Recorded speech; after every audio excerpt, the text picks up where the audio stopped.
माँ बाप मोहब्बत से अपने बच्चे को पालते हैं, लेकिन जब बच्चा जवान होता है तो माँ को भी डांटता है, बाप को भी डांटता है, बाप को भी धक्का मारता है, माँ को भी धक्का मारता है। बड़े प्यार से पाला पोसा, लेकिन जवान हुआ माँ बाप के साथ सख्ती करता है। जानते हैं क्यों? अपने बचपन को भूल गया। कितनी मोहब्बत से बाप ने पाला, अपनी जवानी खुला दी। कितनी मोहब्बत से माँ ने पाला, कच्चे में सो गई, सूखे में सुलाया। अपने बचपन को भूल गया है, इसलिए माँ बाप के साथ सख्ती कर रहा है। एक मिसाल पर पैगाम खत्म कर रहा हूं, सुनने के लिए आप लोग तैयार हैं? हाथ उठाइए इंशाअल्लाह। बिल्कुल तैयार माशाअल्लाह। बहन से ज्यादा साली पर मेहरबान होंगे, हाथ उठाइए इंशाअल्लाह। ध्यान से सुनिएगा, चाहे रंगपुरा हो चाहे मिर्गज हो, जिस लड़की की शादी होती है वो जब ससुराल जाती है तो पहली मर्तबा जल्दी आ जाती है। चाहे एक दिन में आ जाए, चाहे 2 दिन में आ जाए, चाहे 3 दिन में आ जाए, चाहे ये डकेता हो, चाहे ये मीरगंज हो, चाहे ये जनमुरी जो बैठा हुआ है बढ़ाड़ा कोठी का ये हो, चाहे मीरगंज के लोग हों, कहीं के लोग हैं। रिवाज ये है कि लड़की की शादी हुई, मैं कैसे ससुराल गई, 1 दिन में आ गई, 2 दिन में आ गई, 3 दिन में आ गई। लेकिन अब होता क्या है ये सुन करके आपको हैरत होगी। जब पहली मर्तबा लड़की आती है ससुराल से मैके, मोहल्ले की सारी औरत घेर लेती है। सवाल जवाब होता है, बेटी ससुराल से आ रही हो, ससुराल कैसी थी? तो लड़की कहती सुभान अल्लाह। दूसरा सवाल होता है कि ससुर कैसे थे? तो लड़की कहती माशाअल्लाह। तीसरा सवाल होता है कि शौहर कैसे थे? तो लड़की कहती अल्हम्दुलिल्लाह। अब एक औरत कहती है सब फालतू सवाल है, असल सवाल का जवाब दो, तुम्हारी सास कैसी थी? तो कहती अस्तगफिरुल्लाह, ला हौला वला कुव्वता इल्ला बिल्लाह, जल्ले तू जलाल तू उस बला को टाल। माँ को समझ में आ गया मेरी बेटी को सब पसंद है, सास पसंद नहीं है। तो माँ ने कहा बेटी तुम्हारे जवाब से मुझको दुख हुआ, ये बताओ पहली मर्तबा जो ससुराल गई थी कौन लेकर के गई? कहा सास आई थी। 100 लड़की में हमको पसंद किया, 99 को छांटा और मुझको अपने बेटे की बहू बना करके मैं कैसे ससुराल ले आई। अब माँ ने मौके का चौका मारा कि बेटी ये सास का ही एहसान है, इतनी अच्छी ससुराल मिल गई। ये सास का ही एहसान है, इतने अच्छे शौहर मिल गए। ये सास का ही एहसान है, इतनी अच्छी ससुराल मिल गई। बेटी सास बला और मुसीबत नहीं होती, कभी माँ होती है, कभी माँ से बढ़कर होती है। हाथ उठाइए, वादा कीजिए बेटी की तरफदारी में दामाद सीधा जेल जाएगा। हाथ उठा दीजिए इंशाल्लाह। 2-4 आदमी बिल्कुल सही जा रहा है।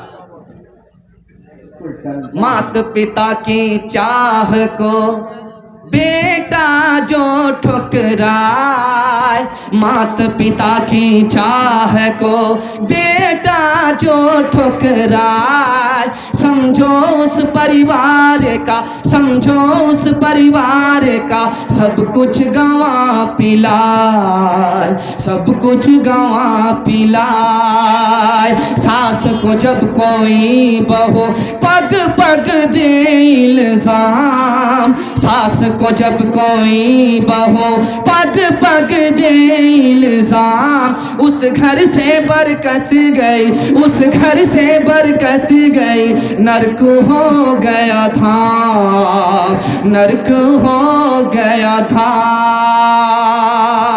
आखिरी पैगाम ज़हमत तमाम आपकी खिदमत में पर्दे के हवाले से पैगाम है, सुनने के लिए तैयार हैं? जोश के साथ हाथ उठाइए इंशाअल्लाह।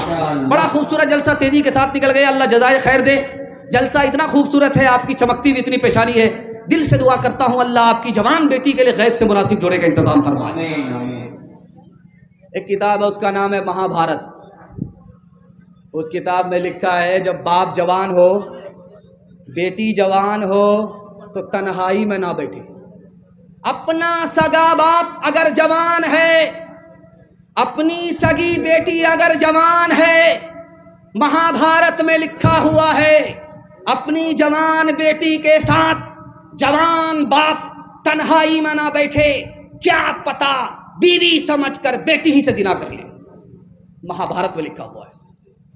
एक किताब है, उसका नाम है बरहमा पुराण, विष्णु पुराण। उसमें है कि जमाना इतना बुरा आ रहा है, इतना बुरा आ रहा है। जो औरत घूंघट डाल करके रहती थी वो घूंघट हटा करके मर्दों के सामने बाल को संवारेगी, क्रीम लगाएगी, शर्मो हया का कोई पासो लिहाज नहीं होगा, अपने हुस्न को बेचेगी, गरीब शौहर को लात मार देगी, 7 साल 8 साल की लड़की मां बन जाएगी, 8 और 10 साल का लड़का बाप बन जाएगा। इतना आवारा दौर आ रहा है। एक आखिरी नमूना आपकी खिदमत में रखने के लिए जा रहा हूं। रामायण किताब है, उस किताब में देवर और भाभी का तस्करा है। रामायण में देवर कौन है? लक्ष्मण जी। भाभी कौन है? सीता जी। उस किताब में लिखा हुआ है जब 14 साल का वनवास पूरा हो गया तो घर लौटी भाभी भी, सीता जी, घर लौटी देवर भी, लक्ष्मण जी। अब लोगों ने स्वागत किया, फूल का माला लेकर के लक्ष्मण जी से कहा वो आपकी भाभी जो अपनी आबरू बचा करके आई, रावण से अपनी आबरू बचा करके आई, उसका स्वागत आप कीजिए। ये माला है, जा करके भाभी के गले में डाल करके आइए। लक्ष्मण जी से कहा जा रहा, देवर से कहा जा रहा है आपकी भाभी 14 साल वनवास पूरा करके आ रही है, ये माला लेकर के अपनी भाभी का स्वागत करके आइए। वो भाभी आपकी बैठी हुई है, वहां जाइए और अपने हाथ से स्वागत करके आइए, माला पहना करके आइए। अब लक्ष्मण जी ने रामायण में लिखा है कि माला पकड़ लिया, 2-4 कदम बढ़ा करके खड़े हो गए, ताक झांक करने लगे। तो लोगों ने कहा क्या हुआ? कहा मेरी भाभी के साथ 4-5 औरत और भी बैठी हुई है। अब 4-5 औरत में मेरी भाभी कौन है मुझे पता ही नहीं। कहा अल्लाह अल्लाह, 14 साल भाभी के साथ रहे हो, भाभी का चेहरा नहीं देखा? कहा वो तो घूंघट डाल करके रहती थी, चेहरा कहाँ नजर आया? चलते हुए सिर्फ मैंने पांव देखा है, चेहरा आज तक नहीं देखा है। शादी के बाद 4 महीने में बच्चा हो गया।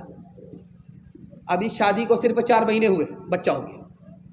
तो बीवी ने शौहर से कहा इसका क्या नाम रखें? कहा इसका नाम तेज रफ्तार रख दो। 9 महीने का सफर 4 ही महीना में तय कर दिया। कहाँ गई वो सीता मैया और कहाँ है अब मरियम, भारतवर्ष में जिनके चरित्र पे गर्व किया करते हैं हम, जो अपनी इतिहास बुला दे, आग लगे उस फैशन में, आग लगे उस फैशन में। हिंदुस्तान का चेहरा देखो सच्चाई के दर्पण में, हिंदुस्तान का चेहरा देखो सच्चाई के दर्पण में। अमन की देवी तड़प रही है गांधी जी के आंगन में, गांधी जी के आंगन में। मेरा पैगाम खत्म हो गया। आपसे वादा लेना चाह रहा हूँ, 3 वादे पर आप खड़े हो जाइए। 3 वादा दीजिए कि हम 3 काम छोड़ देंगे, जिंदगी भर के लिए आज के मिर्गन का ये जलसा कामयाब हो जाएगा। अच्छा देखिए, चलते चलाते ये जो जलसा हो रहा है, जिस मदरसे के बैनर तले हो रहा है, वही पैगाम मैं भूल गया था। आपकी शक्ल देख करके मुझे याद आ गया। अगर इजाज़त दीजिए तो मैं सुना देता हूँ, सिर्फ 3 मिनट लगेगा। इजाज़त है? हाथ उठाइए। इंशाअल्लाह। डॉक्टर को फीस नगद देंगे और मदरसे के उस्ताद को तनख्वाह उधार। हाथ उठाइए। इंशाअल्लाह।